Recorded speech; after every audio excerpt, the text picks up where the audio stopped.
You found a place to belong here in the circle of friends. And my friends, this is a very unexpected but cool day because Missy left me. My cohort in all of this left me, and I'm at the table with two men. And Circle of Friends started as a women's ministry. So, hey, Dan Owalabi and Clay Beachy. Yeah. It is a new day, and I love having guys here at the table with me. So, Clay, you're here as producer. I am here as producer. I think back when you were about 5, you did have a little line on a Circle of Friends program. I remember you bringing me to the studio occasionally. Well, maybe that's where your love of all things music production-wise began. Who knows? Well, welcome. Dan, you've been here with us this week. It is such a joy. It's good to be here. Yeah, This has been a lot of fun. Well, good. I'm glad you were made for all of this. So, can I tell you the thing that's most surprising? I listen to Circle of Friends on occasion, and when you're here in the studio, it's literally a circle. Like there's actually a table that's a circle here. So when you say like "Welcome to the table," I'm like, oh wow, I am actually at the Circle of Friends. That's right. This is the radio circle, table. Yeah. We love it because part of relationship is sitting and looking at each other. Depending where you're at, you're not looking at the people you're talking to. I love being able to look at you and listen to your story. That eye contact to me is just so important. So I'm glad you're here. Now, Circle of Friends isn't just a women's ministry. I mean, that's where it started out. And primarily, I guess, that's probably who we do minister to. But I've had men say before, we listen too. So we are thankful for every man who comes to the table, and whether they're at the table talking into the mic or just there listening, we are thankful for you. But this is what I say about the heart of the woman. We go back to our homes, and generally, in most of our homes, there's a man there. That man is coming alongside us. Growing up in the Mennonite church, we are to submit to the men in our lives. Yes, that's a hard word today, and yet I know submission was modeled by Jesus on the cross. He submitted to the cross for us. So if he can submit, so can I. But this is what I want to hear from you two today as leaders. As men, sons, one husband here. You have a few years before you get there, Clay, so hold on. Okay, thanks. No surprise engagements or anything? No. Tell your mom on the air, nothing like that? No.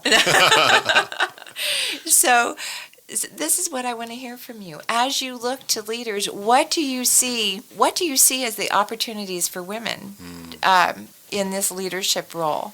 Are we getting it right? Are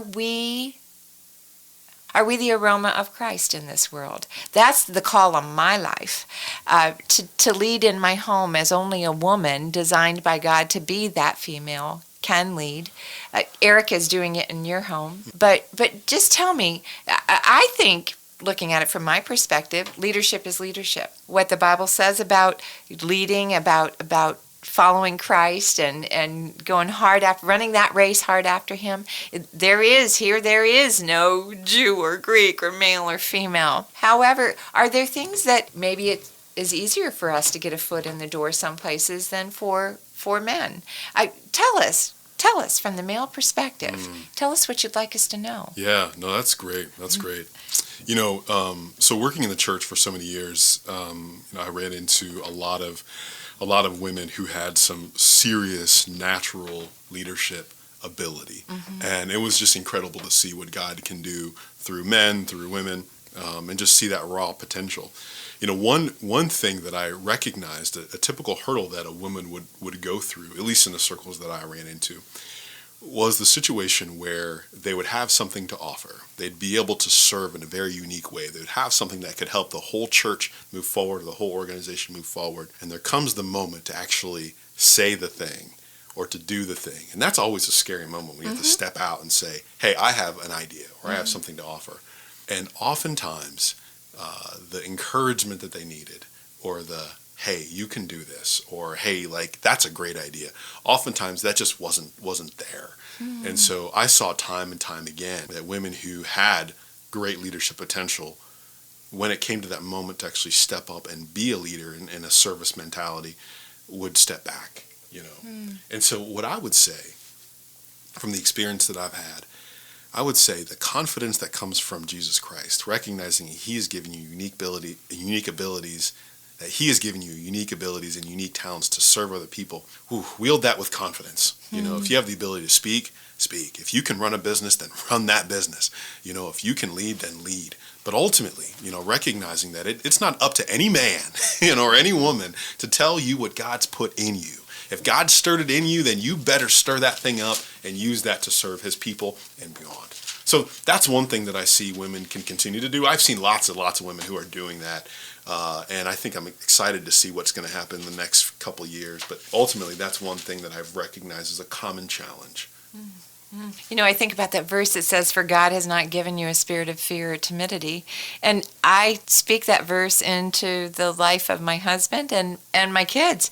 But do I apply it to myself? You know, He has created me with a plan and a purpose. Courage. Thank you. That's a great word for today. Clay. Well, you know, I think about the leadership and how typically we see leadership as a male's role, but the things we don't really think about are how much every single mother, every single woman who's ever been in my life has had a form of showing me something and leading me somewhere. And I think maybe we are in a society where typically men are in the leadership positions, but I don't think that discounts the fact that women are there and they're leading. And I don't have the experience to say what I think they should do differently or what I think anybody should do differently, but it is very interesting to, you know, see how those leadership positions affect all of us. You know, where would I be today if it wasn't for you as my mother? Or where would I be today if it wasn't for all of my multitudes of female school teachers? Or our friend Libby. Absolutely. Libby has poured into his life forever. In fact, to the point that one day, as a young boy, he lovingly said to me, "Mom, you're the best mom in the whole wide world." And I said, "Oh, thank you, Clay." And then he said, "After Libby." Oh, wow. I mean, I'm sorry. What can I say? She's a great It's mom. true. It's true. So Libby's still my friend, and Clay's still my favorite son, my only son, but still my favorite son. And I often think that his poor wife someday, he has 4 older sisters, is going to have 5 mother-in-laws. So I'm hoping that we, as the women of the Beachy family, lead well, because there are many coming behind us. But you're so right. Women are pouring into the lives of their children, to the lives of their friends' children, to the lives of each other, their spouses. So we are co-laborers, I believe the Bible calls it. We do get hung up on this. Well, Dan, you said it. You're a 6'4" black man. I am a white-haired white woman. It doesn't matter. God knit us together in our mother's wombs. We praise Him because we're fearfully and wonderfully made. Clay is proof of that knitting together in my womb. My 6'2" son who loves music. I just told him today, I'm astounded at the way he can sit at the piano and do things I only dreamed of. He's 18, and I'm just in awe of how God knit him together in my womb, used me as that vessel, and yet I know God has great plans for him that are going to surpass my abilities. That's exciting. That's exciting. And yeah.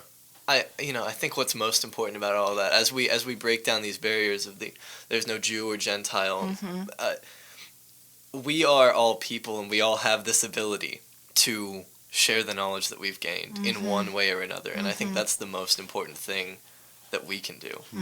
You know, we have an innate ability to, as our human species, to pass on what we know. And yeah. Yep. The challenge is, I think, and this is the absolute truth. I'm glad you guys are saying this. The challenge is believing that you have something worth passing on, that your experience is valid and important, and you can actually help other people by just being open and honest about what God has taught you, either through experience or through education or just through reading Scripture. But finding time and time again if you were able to give people that sense of encouragement, like, no, you do have something to share, and let's hear your voice, man, people can go really far once they have that encouragement. Another one of the challenges is getting us all to sit at the table. So here today we have 18-year-old Clay, and we have 35? Close. Yeah, 34. And for a man, that's a good thing if you guess him older, right? And don't guess me older than 57. I'll stay away from it. Yeah. We have, various ages coming to the table. Wouldn't this be so cool if this could happen all the time with the different generations, different cultures, Yeah. different upbringings, different everything? Wouldn't this just be great if we could sit and talk and share? And maybe not always agree, maybe not even always approve, but always 100% accept one another for who we are, created in the image of Christ. Right. That's kind of what you get to do with your job, isn't it, Dan? It's amazing. I love it. Tell us again, website for Branches Worldwide. Yep. So it's branchesworldwide.org. And we've got an incredible vision right now where we're looking to impact 30 leaders in 30 countries for 30 years. And it's really all about what you're saying. I mean, seeing the potential in a young leader who loves their business, they love Jesus, and they love their community. And then recognizing a business leader has a tremendous amount of influence in a community to spread the gospel, and giving them the tools to grow their influence, but also influence the community. So it's a lot of fun. Yeah. What a privilege, huh? It What is. a privilege to go all over, to tour the world, but also to share your passion with others. Dan, we want to hear more about that when we come back.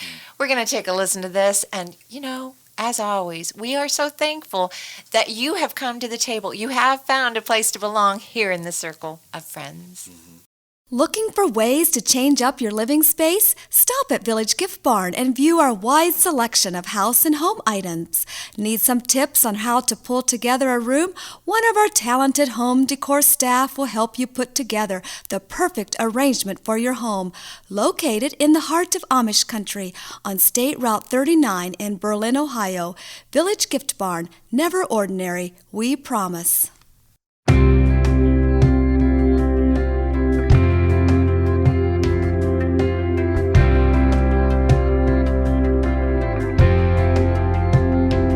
When the sun beats down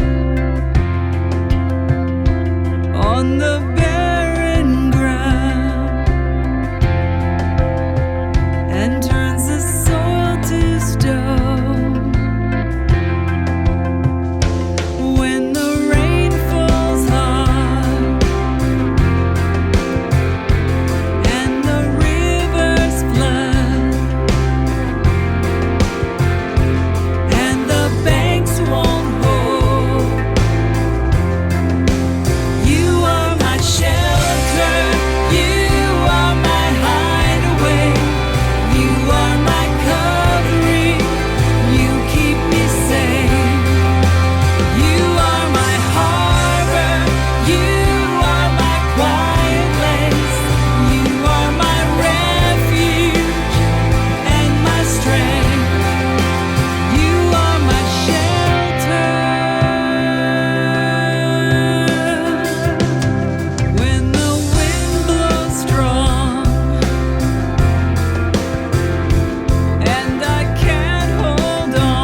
You found a place to belong here in this circle of friends, and it is just a delight to be at the table with my son Clay and my friend Dan today. So, hey, we're glad you're with us, listener, because without you, we don't have a program. We need you here at the table. So, Clay, Dan, we have had a wonderful discussion. Clay, have any questions come to mind for you? There is a question that's come to mind. Dan, how do leadership and the gospel come together in your organization? Yeah, so just to give some context, I lead essentially two organizations. I have a consulting speaking business called Owolabi Leadership, and then I lead an organization called Branches Worldwide. We've talked about that a little bit. Owolabi Leadership is really all about helping people become authentic leaders, and essentially recognizing that God has created all of us with a certain measure of influence. And if we can take our influence and use it to impact the people around us, gosh, we can really change lives. So I love speaking to companies. I love speaking to businesses. I love speaking to churches about what God's doing in my life, what God's doing in their life, what God's doing through business. I also speak to secular companies and do some coaching on the side. So that's a lot of fun, working with leaders that way. How do we find Owolabi Leadership? Yeah, if you want to find it, it's pretty easy. Just go to danowolabi.com. Oh, okay. Or go to Owolabi Leadership. I'm on Facebook a bunch, and on Instagram and all the social platforms. So that's an easy way to find us. So it's spelled just like it sounds. Owalabi. That's close. Oh no. Okay. It's Owolabi. Yeah. I'm glad you corrected me there. So it's worth your look. Go find him.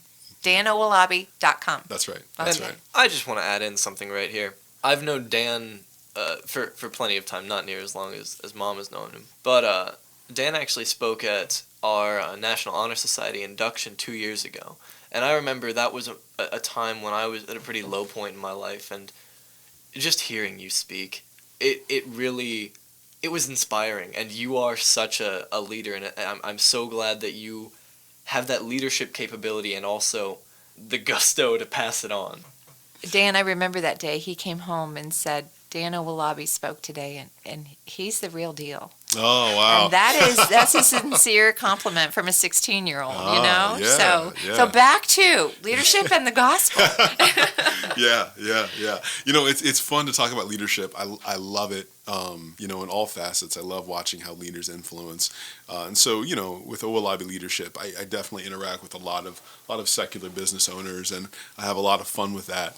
But on the other side of it, with Branches Worldwide, we have an opportunity to impact 30 leaders in 30 countries for 30 years. It's a faith-based nonprofit. And I tell you what, the intersection of good leadership, business, and the gospel, watch out. If you find a good Christian leader that recognizes the influence that they have and they use their business as a vehicle to change a community, it just blows up. And so what we found is that there's a lot of different ways that people can do missions. All of us, if you're in a Christian church, all of us are familiar with the idea of missions. You can send someone overseas with maybe a YWAM or like a one-year program, or you can sponsor a missionary or a church, or you can go overseas yourself with a maybe a week-long or 10-day mission trip. A lot of people do that. There's a lot of different ways to impact people overseas. But by finding a young leader, someone who has a ton of potential, recognizing that they know their community better than anyone else and that they love Jesus, if you can come alongside them and help them grow and get better, wow, watch out. So the leader that we met, one of the first ones we met in Thailand, his name is Pat. He's 37 years old. He has a coffee business, and we got the opportunity to eat at the place that he grew up. And I tell you what, it's just like you would think. It was dark. It was kind of a hut. His dad was cooking a delicious meal over an open fire in the kitchen. The floor was dirt. We all squatted down and ate together, and it was really good. But he brought us there to help us see what God had really done in his life, because just 8 years ago, that's where he lived. He lived with his mom and dad. He wasn't exactly sure what he wanted to do in business, but he believed in Jesus, and he knew that God was doing something in him. And so then he built this huge coffee shop. I mean, if you go to branchesworldwide.org, you'll see the coffee shop. He built this huge coffee shop in the middle of the mountains, and it is now the #1 tourist destination in his region. He knows Wow. nothing about business, but God has just worked in his heart and created something extraordinary. And then he uses it to, get this, he uses it to create jobs in his community, right? And so people see what's happened in his life, and they see what's happened through the business, and they say, something's got to be, he's doing something extraordinary. And he goes through ups and downs just like anybody else. But his attitude through it all says, yep, I've got God on my side. I'm optimistic about the future. And so that kind of thing has just been inspiring. And so if you really want to change a community for the gospel, find the leader in the community. Grab their heart, come alongside them, and then watch it just explode. So that's what we're doing. That's fun to find leaders, fun to meet leaders. It's been a great journey. Clay, did he answer your question? Absolutely. So it is not surprising, and yet maybe surprising to some, that this word, this Bible, could have an impact even in our businesses. But when we live out that gospel, preaching the gospel, always using words only when necessary, when we live it out, we do have the opportunity to change lives that we may never meet when we live it out. Now, the same can be said of not living it out. I mean, we can make decisions that will change lives that may just maybe not with the same impact. The impact for good or for evil, for good or for not good, for good or for all of eternity, which is even better than good, folks. I think about a friend of ours who used to say, my grandfather always said, you're always an example, a good example or a bad example. And I would add, or a good example of a bad example. When we allow the Word of God to guide us, we are a good example of how to do business, how to be the employer and the employee. Because the gospel isn't just for the leader that owns the company. It's also for the leader of that shift. It's for the leader of that home. What a privilege to take this message wherever our circle of influence is. What a privilege for you. Again, tell us about your upcoming trips with Branches Worldwide. Yeah, so we've got exciting things coming up. We've got a trip to Nicaragua.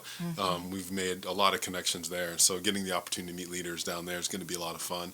And then we're going to Jamaica to meet some more leaders there. And Jamaica is going to be a rough trip. I mean, it's just so sunny and it's so beautiful. But somebody really has to do it. I mean, just a dirty we job, are willing but to bear the burden of taking the gospel to. I mean, the gospel's already in Jamaica, but we'll have a lot of fun there. So we're going to very meet some good. leaders and have a good time. Did I see somewhere? Are you going to be in England? Yeah, that's great that you bring that up.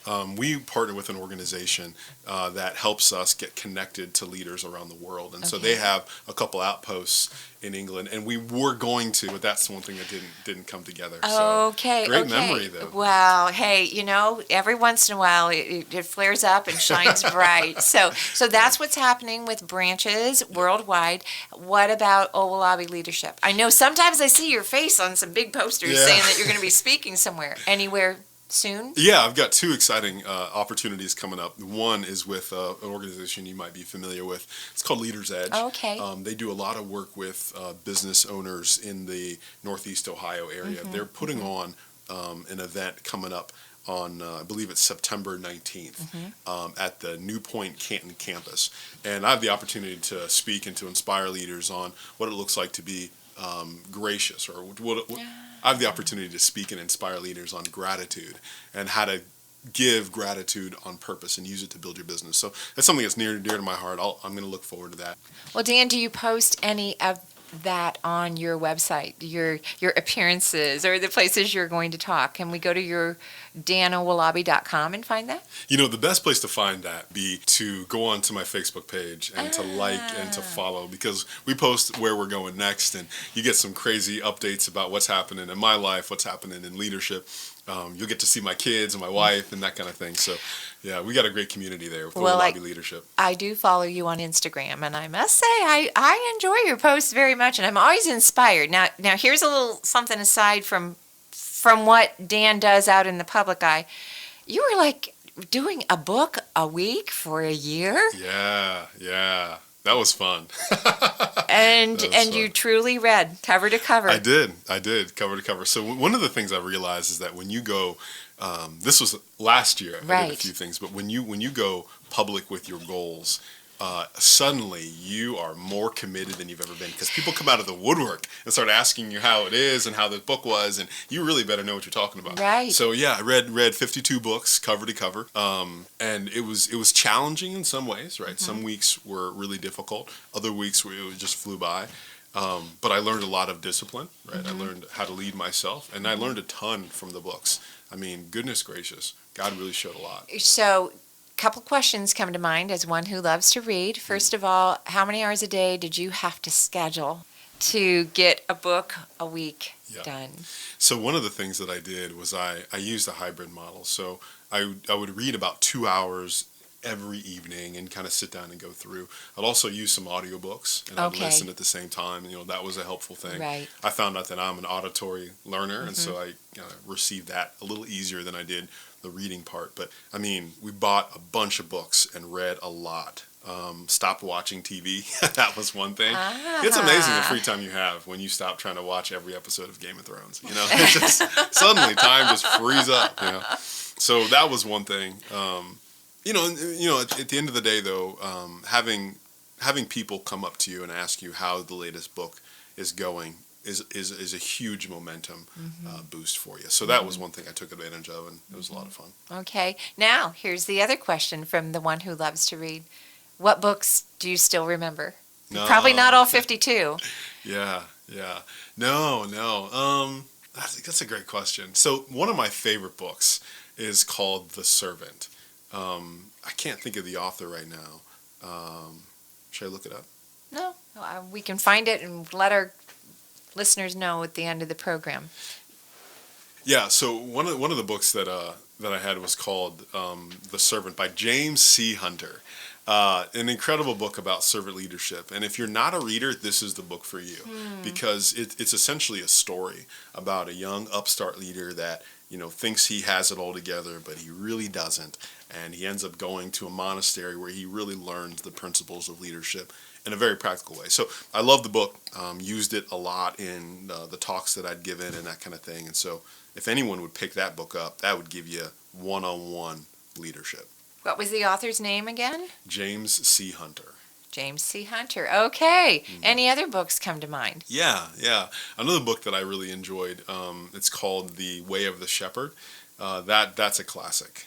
That one is really strong. I'm also a big Erwin McManus fan. Okay. And so he has a book called The Last Arrow. And that book is all about living your life to the fullest, using everything that God's given you and making sure that you shoot that last arrow and not hold back. So last question before we end our day. Do you have a list of these books on your Facebook page or on Instagram? I do. So I've got a list of the books on my Facebook page. If you search back to the end of 2018, you'll see all the books that I read. And I mean, I have a diverse taste. So I was reading books written by women, books written by men. Some were fiction, some were nonfiction. I just love it. So. Wonderful. Wow. I aspire to do that someday. Right after the year that I take the whole year and only read the Bible. Yeah. So we'll see when that happens. But Dan, we're so glad you were here. Clay, thanks for joining us at the table. You found a place to belong here in the Circle of Friends. Thanks to generous donations, this program is produced by Circle of Friends Ministries. You can write to us at P.O. Box 345, Berlin, Ohio 44610, or contact us at 330-852-0000. You've found a place to belong.